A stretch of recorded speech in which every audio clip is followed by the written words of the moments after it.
cerimonia di premiazione degli atleti delle eccellenze Veneto è un concorso che viene sponsorizzato dalla Regione. Assessore Cristiano Corazzari, qual è il valore dello sport per questi giovani e perché continuare a fare questi eventi?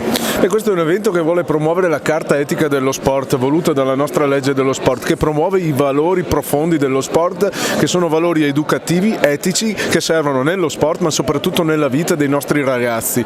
Abbiamo dei testimonial di eccezione ogni anno, quest'anno l'arbitro internazionale Daniele Orsato, e vengono premiati dei lavori a tema su quelle che sono le attività dello sport, che vanno dai fumetti alle produzioni video e a quant'altro. Concorrono scuole e società sportive, ogni anno questa premiazione è il momento culminante. Per noi sicuramente un impegno fondamentale, perché vogliamo promuovere sempre più lo sport. Il Veneto è una regione di sport e sportivi, ma soprattutto ciò che lo sport rappresenta per le famiglie, per i ragazzi, per le scuole e per la nostra comunità.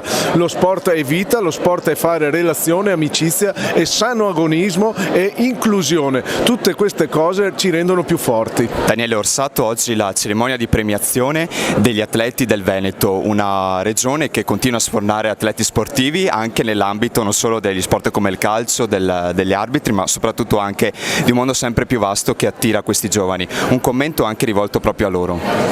Lo sport è per tutti, quindi voglio dire, quello che l'iniziativa che ha promosso la nostra regione ci riempie di orgoglio, quindi è un motivo in più per questi ragazzi per essere stimolati a praticare lo sport, che non è solo il calcio, lo sport è tutto, per cui io ho appena detto con l'assessore che l'importante è praticare sport col sano agonismo, con la voglia di mettersi in discussione, assolutamente con spirito di sacrificio, ma soprattutto con il supporto della famiglia.